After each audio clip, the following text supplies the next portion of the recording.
Est-ce que c'est vrai que la stratégie de la ville morte est efficace pour l'opposition congolaise actuellement? Est-ce que c'est vrai?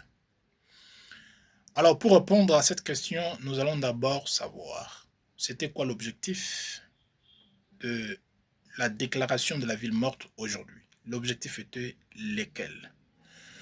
Dans différents discours entendus dans les réseaux sociaux, l'objectif était de pouvoir prouver à la face du monde, à l'opinion tant nationale qu'internationale, que la population ne soutient pas la campagne du changement de la Constitution, la campagne entamée déjà par le pouvoir actuel. Alors, maintenant, moi, je me pose la question de savoir, pour réellement prouver à la face du monde que la population est d'accord avec la démarche de l'opposition, est-ce que la ville morte est une meilleure stratégie?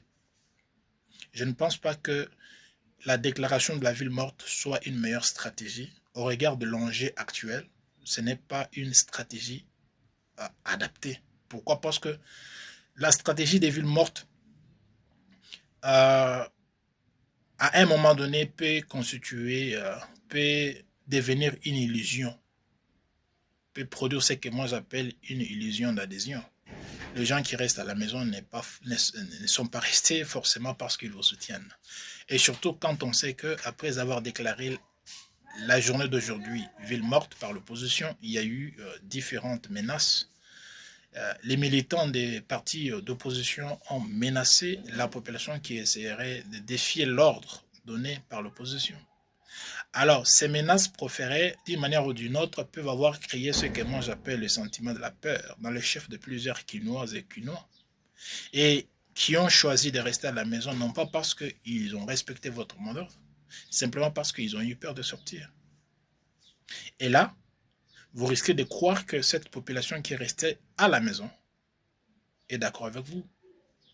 Et vous n'en savez pas combien sont restés, non pas parce qu'ils sont d'accord avec vous, simplement parce qu'ils ont eu peur. Et vous ne savez pas aussi combien sont restés à la maison, simplement parce qu'ils sont d'accord avec vous.